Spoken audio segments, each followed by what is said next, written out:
UntitledChapradio.net. It's the station.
Good afternoon, everybody. This is Mental Health Talk with yours truly. I am Christina McIntire. I hope that y'all had the best week that y'all could. And remember, we can't change what happened yesterday. We can only focus on the now and continue to move forward. Want to give a shout out to my sponsor, Flawless Tires. You can find them at 1195 Chester Pike. Make sure you ride down there and check them out. Also, there is an event coming up with Lashes and Cocktails. They're having a Juneteenth event on June the 19th, 17 East 7th Street in Chester, PA. This is a free event, but if you want to collect, they're giving away glam bags. So for the first 25 people, you can get a glam bag. For the second 25 people, you can get a swag bag, but you must register on Eventbrite in order to receive those. So definitely, if you go to my page, Christina McIntire, you can find the link to it, and just come out and check out. There's going to be a lot of different women there promoting their entrepreneurship. Definitely come out and support the people in the community, support small businesses so that we can unite and grow. Also visit my website, www.becomeyourc.com. Go there, check out. I sell things on there. I talk about our mental or emotional, physical, and spiritual. And then I have a blog on there I write as well. Follow me on Instagram, Become Your C, YouTube, BYC, Become Your C, and Facebook is either Christina McIntire or BYC, Become Your C. And so the topic for this week, I wanted to discuss mental health and support. And support can come from a lot of different ways. We have community support, we have support from family and friends, and then we have our self-support. And support looks different for everybody, but I'm going to give like a broad range of them. So in order to find support, you must be willing to ask and seek out it, right? First, talk to your doctor. Your doctor can give you a list of other doctors you can talk to. If you have a therapist or you don't have a therapist, there is a website you can go to. I think it's on psychology.com where you can search for a therapist in your area. Also, if you're in school, elementary, high school, or college, you can go to the school and ask support from there. Churches or community centers. And then also they said you can start your own support group as well. And then I put social media because that's how I actually, when I was first struggling with my mental health issues, I didn't really know how to speak out about it to my family and friends, and kind of felt isolated, and then the stigma that's still on mental health illness. And so I joined a lot of different support groups for panic and anxiety, for depression. There I found some comfort knowing that other people were going through the same things that I was going through. So definitely reach out. It is there for you, but you have to take the first step in an initiative in order to get the help that you need. We all want to have a life that is peaceful. Living with mental health, it's a struggle on a day-by-day basis, but knowing that we have that support behind us can make our quality of the life better. And they also have some, I'm going to give some websites that you can go visit and check them out. the NAMI helpline, which stands for National Alliance on Mental Illness. They is NAMI.org, NAMI.org. They have support groups on there as well, or you can call them 800-950-6264, and they can point you in the right direction. Also, mentalhealth.gov. They can do the same thing, point you in the right direction. And if you ever feel like that you are at your wit's end, that you feel like you can't make it, you feel like you want to end your life, please don't. There is support out there, and I understand how it gets to that point where you feel like living sometimes just doesn't seem possible, but there is a brighter side on the other side of it. You just have to be willing to get the help that you need. And the suicide hotline is 800-273-8255, or you can go to suicidepreventionlifeline.org. Don't I understand why people do commit suicide. The more that I learn, that is like the last option, right? People feel like they are alone, and lack of support can cause you to think of that as the last resolution. But there is help. Make sure that you reach out for help. If you don't have immediate help in your family or friends, go online. Nowadays they have psychologists and therapists online where you could do video chat, and you don't have to be in person. I know some people suffer from being out with people, and so they have this bad social phobia. So it makes it easier for them to get the help that they need. So definitely check that out. If you ever need someone to talk to about mental health illness, you can always inbox me. I can be as supportive as I can. I can give you some information that I have done that helps me along and gets by day by day. And so that brings me on to my next point. What does lack of support do to you? And so not having support can affect you in a lot of different ways. It can affect you mentally, emotionally, and physically as well.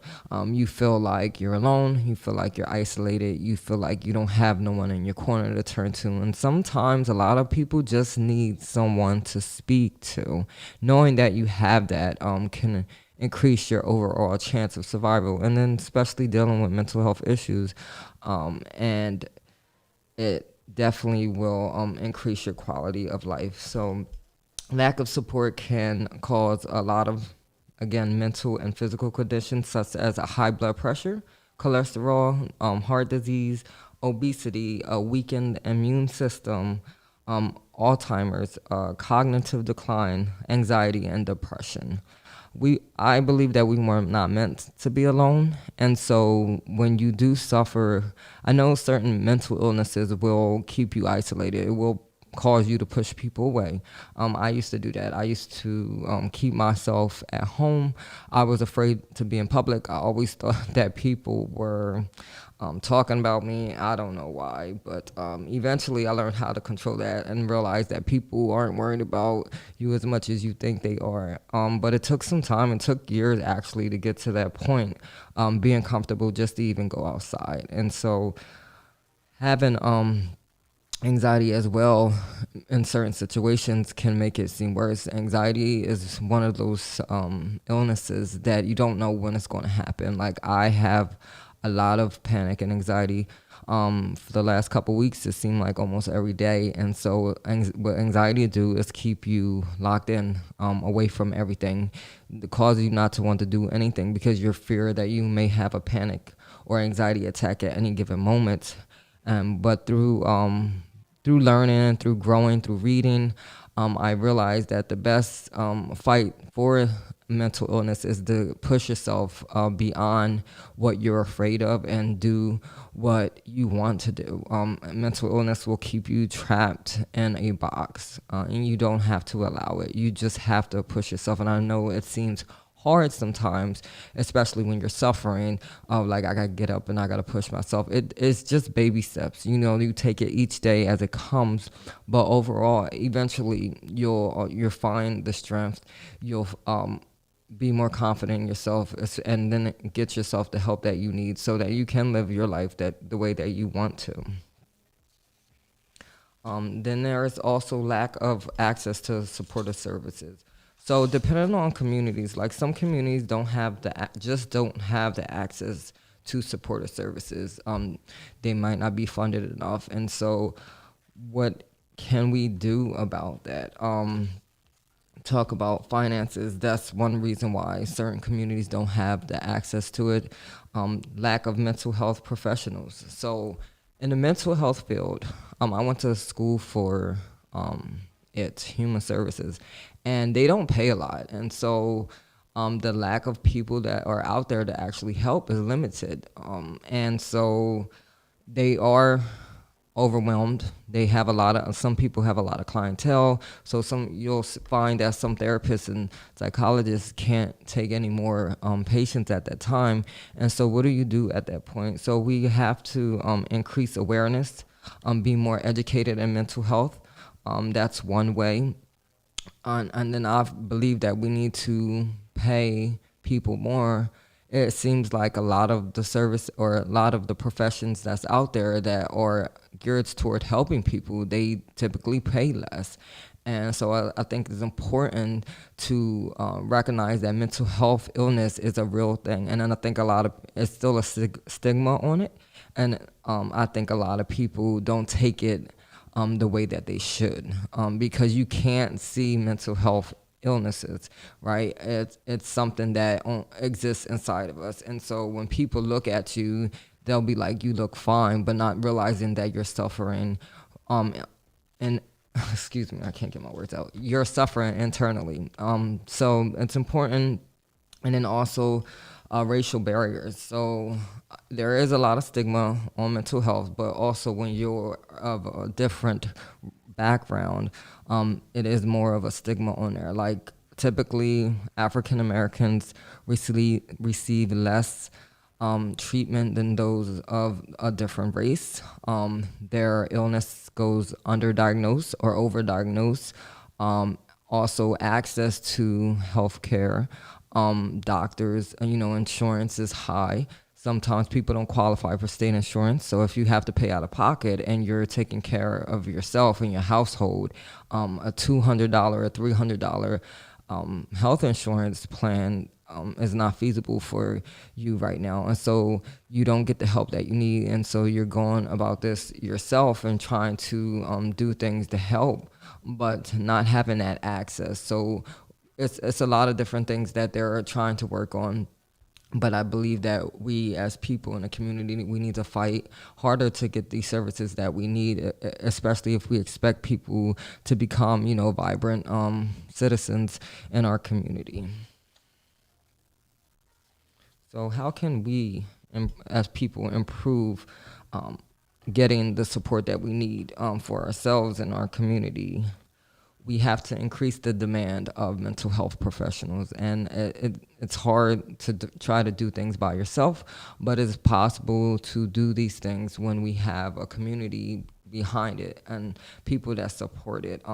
Again, the stigma is still on mental health illnesses, especially in certain communities, and it's hard to get the access you need. And then a lot of times doctors will not provide you. Let's say you decide to do medication for your illness, doctors will think that you're just taking it just because you want to be addicted to something. Like I had that experience going to the doctor for my sister. It was for something else, but getting looked at, oh, we can't give you this. I'm like, well, she needs it. Oh, well, I don't know if you can have it or not. And so having that stigma. So we have to increase a knowledge amongst people and make sure that we're not getting targeted just because of our race.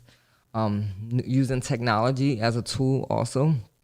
I was reading this morning that they actually have apps out now where you can sign up and you can talk to someone. You can do a message or you can do a video.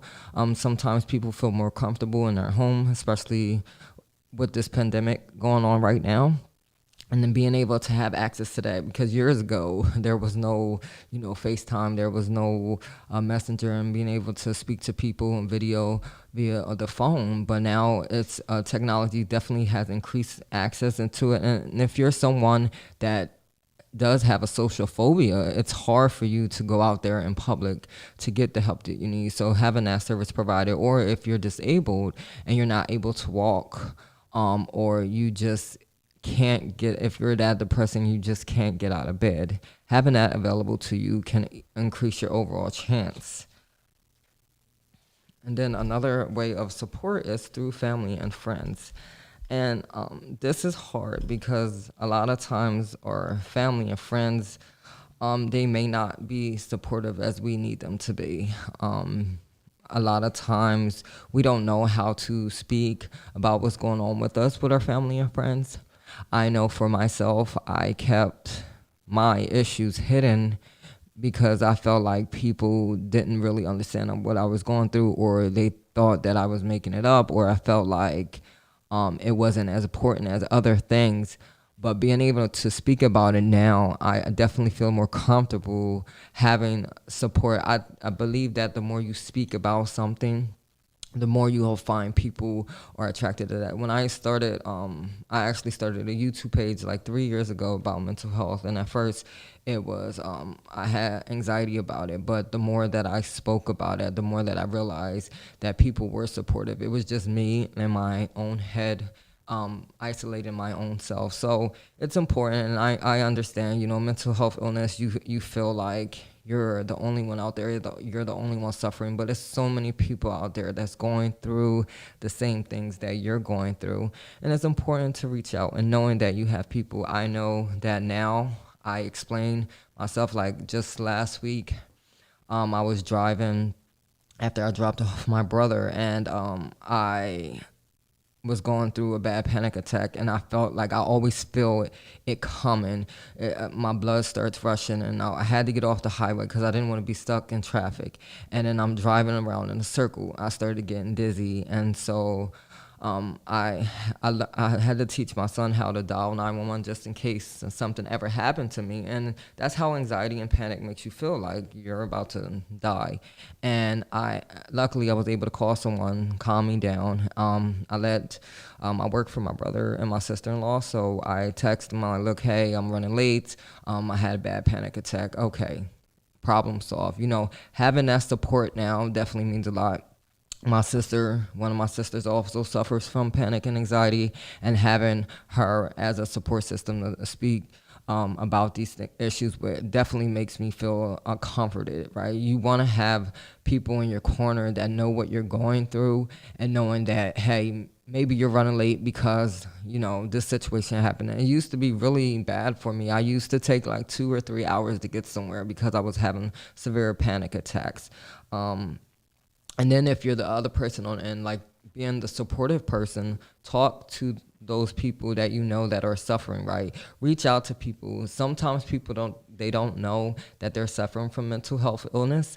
And if you haven't heard from them in a while, or like especially now with social media, you're seeing their posts seem more sad or more upset, reach out to them. Some people just need somebody to talk to.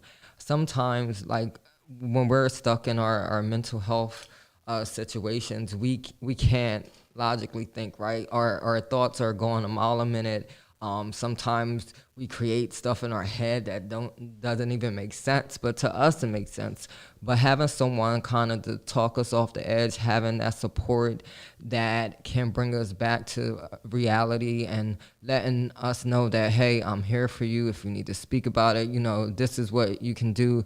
And most of the time, with mine, it's just about breathing. And then I learned ways to kind of deal with it, but they are scary, right? Every mental health issue looks different for everybody. Like the way that I suffer might not be the same way someone else suffers. And then there are variations of mental health, like schizophrenia, that is a more difficult illness to deal with. And then you have to go about it accordingly. And again, one person that suffers from schizophrenia might look different from another one. So definitely be supportive. Be proactive in helping them, right? Try to give them solutions to solve. If it's beyond your reach, suggest to them that they can go to the doctor, suggest to them that they find a therapist. And some people will fight back with you, right? They'll be like, no, I'm good, I'm fine, I can handle it on my own.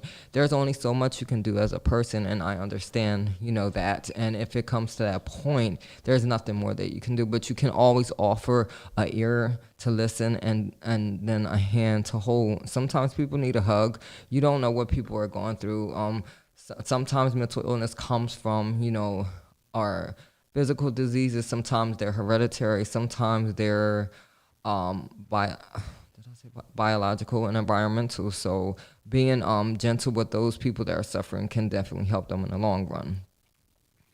Then ask appropriate questions when you are in conversations with them, and then again, share strategies. Like a lot of us that suffer, our minds don't think the same way as a typical normal person. So giving people solutions and strategies. Again, the internet is definitely a good tool to use now. That's where I find a lot of help from. I'm so glad that technology part of it is the way it is now. There's definitely more help and more support. I belong to so many different groups for mental health illness.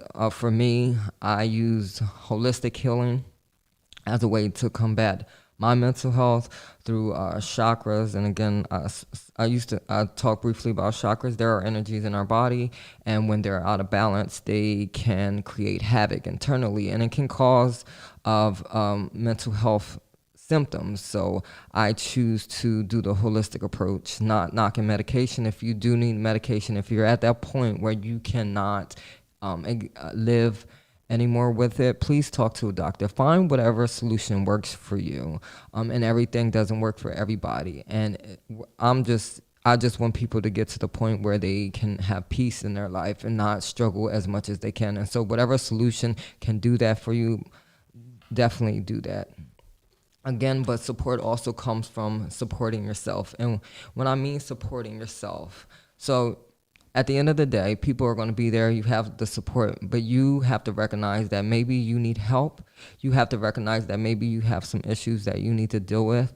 And you have to kind of take your life back. And it's hard. But it's through practice, right? You have to be consistent in your helping efforts, especially helping yourself. People are going to help you, but so much, and then you have to kind of take the wheel and drive yourself. Talk to your doctor again. And options, I put diet and lifestyle. Especially through this last week, I realized that certain things was triggering my panic and anxiety. Like I, try to work out. I read every day. I meditate every morning. I practice gratitude, and I still was finding myself. Then I had to change things up a bit. I realized I was drinking too much water. I drink decaf coffee, but instead of drinking it first thing in the morning, I have to drink it after I eat. So changing my lifestyle to help my mental illness. And that's what you may have to do. Some people are so scared to change, especially your diet and lifestyle. I mean, food can trigger mental health issues, especially with children with ADHD. Too much sugar, all that processed stuff, the yellow dye, the red dye can trigger or make ADHD worse in children. And so caffeine, chocolates, too many carbs, all of these things can make your mental health illness worse. So sometimes changing it, and again, change is not easy, but it's necessary to survive, right? We must change in order to grow. And so if you want to find ways and strategies to help, you have to help yourself, and that's a part of supporting yourself. And then try to stay positive as possible. And it's hard. Some days you don't feel like getting up. You feel like crap. You just want to go back under the covers. You don't want to be bothered with. You sometimes maybe want to drink and just say, F it all. But I'm telling you, you're here for a reason. You got purpose. And every day that you get up is every day that you should try to just fight a little bit. I try to, I have this book that I read every morning, and it's positivity. I try to practice positive mantras. And there's just saying, I have one that I say every day: I control my thoughts, feelings, and emotions, and it's all about me. And knowing that this is going to pass. And so I try to do that. Even at my lowest points, I try to find something to be grateful for each day, and that is the key. especially struggling with mental health. You get up every day, you fight every day, and find something to be grateful every day. And whatever that is, it could be your children, it could be you opened your eyes, you have movement in your body, but just finding that one thing and then practice something every day. Say to yourself in the mirror that you can do this. Listen to positive music. I know sometimes we like to listen to I call it crappy music. But what music does is sends, excuse me, what music does is sends vibrations to our cells, and our cells are listening. And so you want to feed yourself positivity. The more positive things you feed yourself, the better you feel overall. And I'm talking about food, I'm talking about music, I'm talking about, your environment. Everything contributes to how your mental health is going to be. If you know things are triggers, don't put yourself in situations. I know that I can be around a lot of people, but not too many people. I know that I don't like negativity, so I can't be around negativity. You can feed off of people's energy. I believe energy can intercept with you. So definitely pay attention to your surroundings again, and reach out. If you're suffering from mental health issues, just reach out to somebody. And then allow yourself to be available. And it's scary, especially if you have a social phobia. But start small. Like what I did, I know how I want my life to be, so I had to put myself in situations where it was scary. And again, I was having panic and anxiety, but I still do it. I think the more that we do something that we're afraid of, the more comfortable we'll be each time we do it. And it's definitely... It's scary, right, to put yourself out there. But knowing that you have support in your system, and then again, if you have people in your corner that's not supporting you, whether you're trying to start your own business, whether you're trying to go back to school, whether you're trying to buy a house, car, you want to have children, if you have people that's always negatively talking and speaking, maybe you should change your circle of people. All negativity do is bring you down. It brings your energy down, and it brings your spirit down. Don't be around people like that. It's going to hurt when you remove yourself from people, but I always believe that God will supply what you need, and he will bring people in your life that you need. You just have to trust and believe that, and continue to allow yourself to grow, push yourself past your limitations. And I'm not saying go out and do 100 right away. Everything is about baby steps, right? Every time you take a step, you're taking a step moving forward. And slow progress is better than no progress. So try a little bit harder each day to become the person that you meant to be. Mental health disorders, it kind of hides who we truly are. It keeps us locked in this box. And I believe that we'll never get to be who we are truly meant to be if we allow mental health disorders to control us. We have to take control back of our life, and it is a struggle. It's a day-to-day struggle. It is not fun. I get up early every morning so I can exercise and read and meditate and practice gratitude. It's tiring, right? I have to get up at the crack of dawn just to do these things, but I have to find solutions so I can enjoy my life, and that's what you need to do. You have to find solutions for yourself so that you can enjoy your life and you don't just exist. Existing means that you're just going by day, the same old routine. That gets tiring after a while. That can cause depression. So find what makes you happy. Build a life. Create your reality the way that you want it to be. But first, it starts with yourself. Starts with the people around you, your family and friends, and your community. And so we have to, especially we're part of this every community, we have to build up the people in the community. That's how communities stay strong. That's how people stay strong. Be supportive as you can. No, you don't have to do everything for everybody, but being support. Sometimes support means just being there, knowing that someone is there and they have your back. Again, I want to thank each and every one of you for tuning in, and definitely tune in every Sunday at 12 p.m. Mental Health Talk with Christina McIntire on Facebook. Download the Live 365 app and listen Sundays 12 p.m., Wednesdays and Fridays at 2 p.m. Again, check out Flawless Tires at 1195 Chester Pike and Eddystone. And again, Lashes and Cocktails is throwing a Juneteenth event on June the 19th, 1 to 4. It is free. But if you want to get some free gifts, make sure you go to Eventbrite and register. And remember, you're worthy and worth it and valuable, and you're intricate part in this universe, and you matter. Fall in love with yourself so the world can fall in love with you. Until next time.